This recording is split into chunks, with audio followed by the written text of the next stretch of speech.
देखिए एक आपको आपके प्रश्नावली 4 का प्रश्न नंबर पहला, जिसमें क्या है आपको बोला है एक आपको दी गई आकृति, एक आकृति दी गई है जिसमें बताया गया है कि ए बी जो है समानांतर है किसका, सी डी का।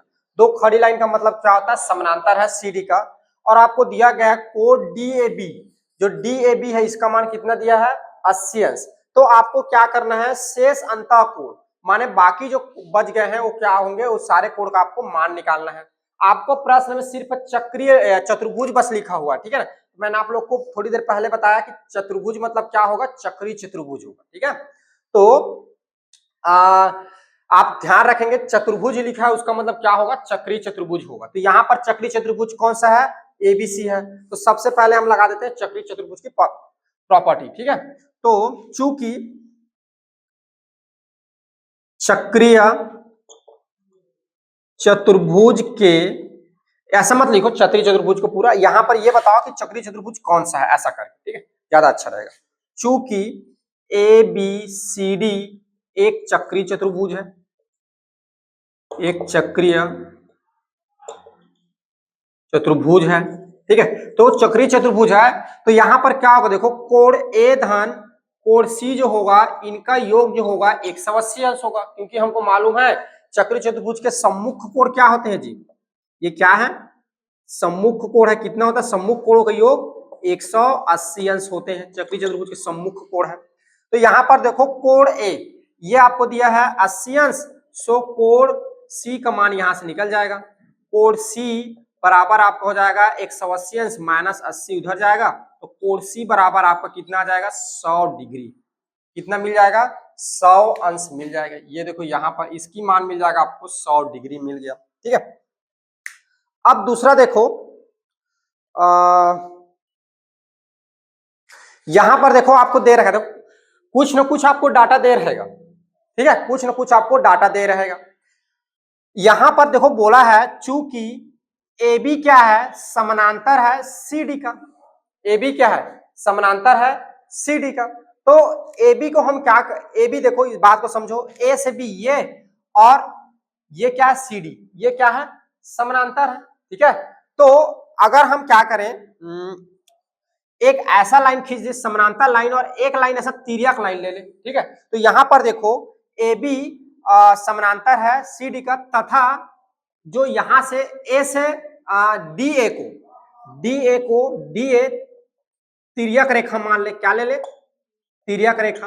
तो यहां पर देखो अगर ये समानांतर लाइन है और ये तिर्यक रेखा है एल, तो यहां पर बनने वाला कोण और यहां पे बनने वाला कोण, अंदर बनने वाला कोण अंतःकोण, ठीक है। अंतःकोण क्या होते हैं, दोनों का योग कितना होता है, बराबर नहीं जी, दोनों का कोण कितना होता है, दोनों का योग 180 अंश होते हैं। यहां पर बनने वाला कोण और यहां पे बनने वाला कोण, दोनों कोणों का मान कितना होता है, 180 अंश होता है, जब दो पहला लाइन रहे और तिरछी लाइन इसको कट करे तब, ठीक है। तो यहां पर क्या हो जाएगा, यहां पे लिख सकते हो कोण डी धन कोण ए जो होगा ये होगा 180 अंश। क्यों, क्योंकि ये क्या है, अंतःकोण है, क्या है जी, अंतःकोण है, अंदर बनने वाला कोण, ठीक है।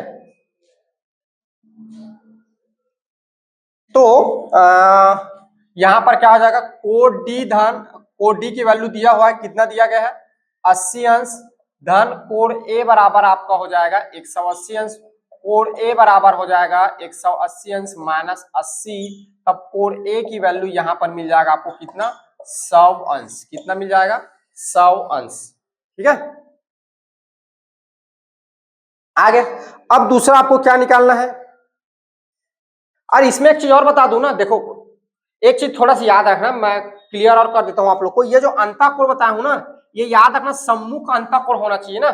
सम्मुख मतलब ये एक ही लाइन से बना, ठीक है, इधर का नहीं लेना है, ठीक है। तो ये जो लाइन होगा ये यहां पर और यहां पर जो बनेगा उसी लाइन के द्वारा बनाया गया ना, याद रखना, ठीक है। चलो इसको मिटा देता हूं। तो यहां पर हो गया 100 डिग्री मिल गया। अब दूसरा देखो, इसकी वैल्यू आपको मिल गया कोण, अरे यार सॉरी थोड़ा सा गलत नहीं कर दिया हमने, कोण ए की वैल्यू अपने को दिया हुआ है जी, कोण ए की वैल्यू 80 अंश है, कोण डी का मान निकालना था, कोण डी हमने थोड़ा सा गलती कर दिया, कोण डी ये भी हो गया कोड डी। ठीक है, तो कोड डी की वैल्यू आपको कितना मिल गया 100 डिग्री। अब पुनः देखो, पुनः क्या हो जाएगा, कोड डी धन कोड बी बराबर कितना आ जाएगा 180 अंश। क्यों? क्योंकि चक्रीय चतुर्भुज के क्या है जी, चक्रीय चतुर्भुज के क्या है, सम्मुख कोण है। क्या है? सम्मुख कोण है। और हमको पता है सम्मुख कोणों का योग कितना होता है चक्रीय चतुर्भुज में 180 अंश। तो यहाँ कोण डी की वैल्यू है 100 डिग्री प्लस कोण बी का मान निकालना है 180 अंश। तो कोण बी बराबर 100 उधर जाएगा तो 180 माइनस का क्या हो जाएगा 100, तो कोण बी बराबर आपका हो जाएगा 80 अंश। कितना हो जाएगा? कोण बी बराबर 80 अंश। तो अतः शेष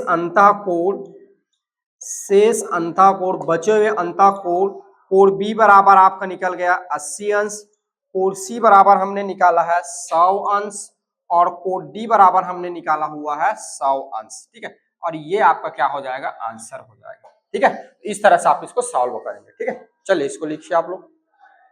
देखो प्रश्न 4 का प्रश्न नंबर 2, जिसमें आपको दे रहा है एक आकृति दी गई है। इस आकृति में आपको बताया गया है एसओक्यू जो कोण है इसकी कितना है 152 अंश है। तो आपको क्या करना है, दो कोण, कौन कौन सा कोण, कोण क्यू आर एस तथा कोण क्यू टी एस, इसकी आपको क्या करना है, मान निकालना है। बोल रहा है कितना होगा। ठीक है, तो चलिए इसको देखते हैं, इसको कैसे सॉल्व करेंगे। ठीक है, तो ये दो वैल्यू आपको फाइंड करनी है। तो देखो यहाँ पर सबसे पहले आप लिखेंगे, हम जानते हैं कि, क्या जानते हैं, देखो अगर कभी भी केंद्रीय कोण दिया रहा है, याद रखना मेरी बात को, कभी भी प्रश्न में केंद्रीय कोण दिया रहा है, इसका मतलब क्या लगेगा, एक चाप द्वारा केंद्र पर बनाया गया और उसके परिधि पर बनाया गया वाला हमारा लगेगा प्रमेय। ठीक है, प्रमेय नंबर 7। ठीक है, तो उसी को लिख रहा हूं, एक वृत्त में एक ही चाप द्वारा केंद्र पर बना कोण परिधि पर बना कोण का दुगुना होता है। यानी यहां पर बात करूं कोण एस ओ क्यू का, तो ये 2 गुना होगा कोण एस पी क्यू का। ठीक है, तो इसकी वैल्यू अपनों को दे रखा है 152 डिग्री और 2 इंटू कोण एस पी क्यू।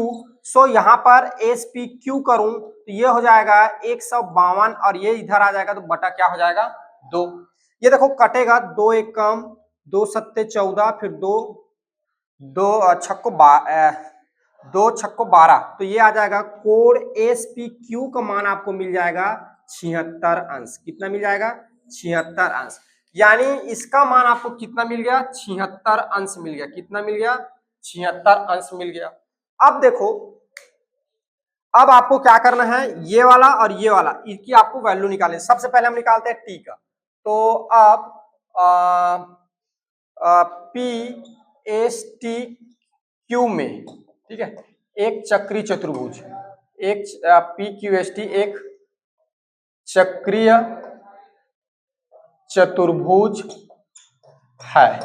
देखो पी क्यू एस टी, यहां पर देखो पी एस टी क्यू, देखो पी एस टी, ये चारों शीर्ष क्या है, सर्कल पर स्थित है, यानी क्या है, चक्रीय चतुर्भुज है। तो ये कोण पी के सामने कौन सा कोण है? टी। कोण पी के सामने कौन सा कोण है? टी। तो यहाँ पे कोण पी धन कोण टी बराबर कितना हो जाएगा 180 अंश। क्या है ये? सम्मुख कोण है। क्या है जी? ये सम्मुख कोण है। और चक्रीय चतुर्भुज में हमको पता है सम्मुख कोणों की योग कितना होता है 180 अंश। कोण देखो, कोण पी की वैल्यू कितना है 76 अंश, धन कोण टी बराबर आपका हो जाएगा 180 अंश। तो कोण टी बराबर जब इसको उधर लेके जाएंगे तो माइनस हो जाएगा 180 अंश माइनस 76। तो कोण टी बराबर जब 76 घटाएंगे तो कितना आ जाएगा 104 डिग्री। कितना आएगा? 104 डिग्री, ये 104 अंश। देखो कोण टी का अगर पूरा नाम लिखें तो ये क्या हो जाएगा, कोण क्यू टी एस हो जाएगा। कोण क्यू टी एस बराबर आ जाएगा 104 अंश। ठीक है, कोण टी क्या है, एक्चुअल में इसको पूरा नाम लिखेंगे तो क्या हो जाएगा, क्यू टी एस लिख सकते हैं कोण टी को। तो ये चूंकि हमको पूरा पूछा क्यू टी एस, तो कितना हो जाएगा 104 अंश।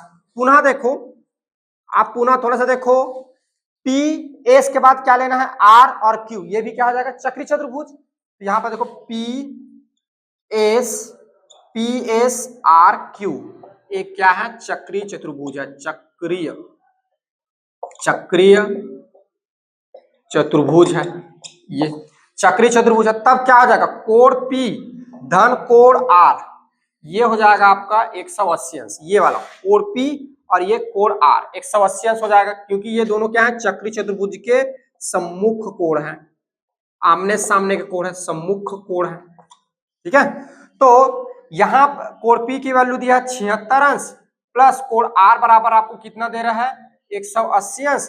तो कोण R बराबर 180 अंश, जब ये इधर जाएगा तब ये माइनस हो जाएगा, ये हो जाएगा आपका 76 अंश, जब इसमें घटेगा तो कोण R बराबर आपको मिल जाएगा 104 अंश। ठीक है, कोण R शॉर्ट फॉर्म में लिखा, पूरा लिखेंगे तो ये हो जाएगा QRS बराबर 104 अंश। यहाँ पर दोनों की वैल्यू जो होगी सेम आएगा, अतः कोण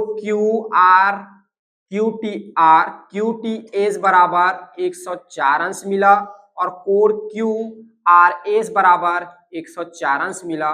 दोनों का मान कितना आएगा, 104 अंश आएगा, दोनों बराबर आएंगे। ठीक है, तो ये जो प्रश्न है इसका हल जो है इस तरफ से बनेगा। ठीक है, चलो लिखो इसको। ये दिया आपको A, ये यहाँ पे O है और यहाँ पे B है और यहाँ पे C है और यहाँ पे D है। देखिए प्रश्नावली 4 का क्वेश्चन नंबर 3 है, जिसमें आपको बोला है दी गई आकृति, एक आकृति दिया गया है इस तरह का ABCD एक चक्रीय चतुर्भुज है। ठीक है, जिसकी भुजा AB वृत्त का व्यास है, क्या दिया हुआ है, AB क्या है, इस वृत्त का व्यास है। व्यास है लिखा है यानी कुछ न कुछ डाटा वो बोल रहा है, व्यास है यानी इसके द्वारा केंद्र पर बना कोण कितना होगा, इसके द्वारा यहाँ पे बनने वाला कोण कितना होगा जी, यहाँ पे बनने वाला कोण कितना हो जाएगा, 90 अंश हो जाएगा, क्योंकि आपको पता है व्यास द्वारा परिधि पर बनाया गया कोण कितना होता है, 90 अंश का होता है, हमने पहले में पढ़ के आया हुआ है। यदि बोल रहा है कोण ADC जो है 150 अंश हो, तो कोण BAC इस कोण का आपको मान निकालना है, इस कोण का आपको मान निकालना है। देखो कैसे निकालेंगे, तो सबसे पहले आपको जो दिया गया है उसको लिखेंगे। तो आपको दिया गया है एक वृत्त दिया गया है, एक वृत्त, ठीक है, एक वृत्त COR है। ठीक है, जहां क्या है आपको बताया हुआ है A से B क्या है, इसका क्या है, व्यास है, क्या है, व्यास है। ठीक है, और दूसरा आपको दे रहा है कोण ADC जो है इसकी वैल्यू आपको दे रहा है 150 अंश। तब आप क्या करिए, कोण BAC का आपको क्या करना है, मान निकालना है। ठीक है जी, इसका मान आपको क्या करना है, निकालना है। ठीक है, अब यहां पे लिखो, चूंकि देखो कोण जो होगा ACB जो होगा ये 90 अंश होगा। देखो यहां पर देखो कोण ACB में ये वाला जो कोण होगा 90 अंश होगा, ये वाला कोण जो होगा 90 अंश होगा। क्यों 90 अंश होगा, क्योंकि ये कोण किसके द्वारा बनाया जा रहा है, AB व्यास द्वारा बनाया जा रहा है, और हमको पता है कि एक वृत्त के व्यास द्वारा परिधि पर बनाया गया कोण कितना होता है, 90 अंश का होता है। तो ये हो जाएगा व्यास, ठीक है, व्यास AB द्वारा परिधि पर बनाया गया कोण, परिधि पर बनाया गया कोण है। ठीक है, और परिधि पर बनाया गया कोण कितना होता है, 180 अंश होता है। ठीक है, दूसरा देखो यहां पर ABCD, देखो चूंकि ABCD एक क्या है जी, चक्रीय चतुर्भुज है, क्या है, चक्रीय चतुर्भुज है, क्या है, चक्रीय चतुर्भुज है। अगर ये चक्रीय चतुर्भुज है तो चक्रीय चतुर्भुज की प्रॉपर्टी क्या होती है, सम्मुख कोण आपस में क्या होते हैं, सम्मुख कोणों का योग 180 अंश का। तो कोण D का सम्मुख क्या हो जाएगा, कोण B। तो यहां पर लिख सकते हो कोण D धन कोण B बराबर होगा 180 अंश, क्योंकि ये क्या है, सम्मुख कोण है। ठीक है, किसका सम्मुख कोण है, सम्मुख कोण है चक्रीय चतुर्भुज का ना, याद रखना किसका है, चक्रीय चतुर्भुज में सम्मुख कोण है ये। ठीक है, तो यहां पर कोण D कितना है, 150 अंश, प्लस कोण B की वैल्यू अपने को निकालनी है, ये हो जाएगा 180 अंश। तो कोण B बराबर आपका हो जाएगा 180 अंश, जब 50 इधर जाएगा तो 150 माइनस हो जाएगा, तो कोण B बराबर आपका आ जाएगा 30 अंश। कितना आ गया, कोण B बराबर 30 अंश। देखो इस कोण का भी हमको मान पता चल गया, कितना आ गया, 30 अंश। अब इस कोण का मान निकालना है, कोण A का। ठीक है, तो पुनः क्या करते हैं, त्रिभुज कौन सा बन गया यहाँ पे, ए बी सी में, त्रिभुज ए बी सी में हमको पता है त्रिभुज के सभी अंतः कोणों का योग, सभी अंतः कोणों का योग कितना होता है, कोणों का योग कितना होता है जी, 180 अंश। ये तो यहाँ पर क्या है, यहाँ पे कौन कौन सा बन रहा है, कोण, ठीक है, सी, इसको ऐसे लिखते हैं बी ए सी धन कोण हो जाएगा ए सी बी धन कोण सी बी ए बराबर कितना हो जाएगा, 180 अंश। तो कोण बी ए सी का वैल्यू आपको निकालना है, ए सी बी की वैल्यू 90 अंश और सी बी ए की वैल्यू कितना है, 30 अंश है, तो बराबर ये हो जाएगा 180 अंश। तो कोण बी ए सी ये दोनों जुड़ेगा, 90 और 30 जुड़ेगा, कितना हो जाएगा 120 अंश बराबर आपका कितना हो जाएगा 180 अंश। तो कोण बी ए सी बराबर हो जाएगा 180 अंश, 120 उधर जाएगा तो 120 अंश, और जब घटेगा तो कोण बी ए सी बराबर कितना आ जाएगा, 60 अंश, कितना आ जाएगा 60 अंश, ठीक है। तो कोण बी ए सी की वैल्यू कितना आ जाएगा, 60 अंश। तो ये आपका उत्तर है, उत्तर कोण बी ए सी बराबर कितनी निकल जाएगी, 60 अंश निकल जाएगा, यही आपका आंसर, ठीक है। आया समझ में, आज समझ में इस तरह से बनेगा, ठीक है। आपको कुछ नहीं करना है, आपको जो जो प्रॉपर्टीज पता है वो सारी प्रॉपर्टीज लगाते जाओ, सॉल्व करते जाओ, ऑटोमेटिक सॉल्व होते जाएगा, ठीक है। आपको अगर प्रश्न को समझना है और इसी तरीके से सॉल्व करना है तो आपने जितना प्रमेय पढ़ा है उतना प्रमेय को याद करो और प्रमेय बताना क्या चाहता है, ठीक है, कैसे उसमें वो वर्क करता है उसको आप जानो, तब सारे प्रश्न आपसे बनने लगेंगे और सारे प्रश्न आपको इजी लगेगा, ठीक है। चलिए इसको नोट डाउन करिए आप लोग।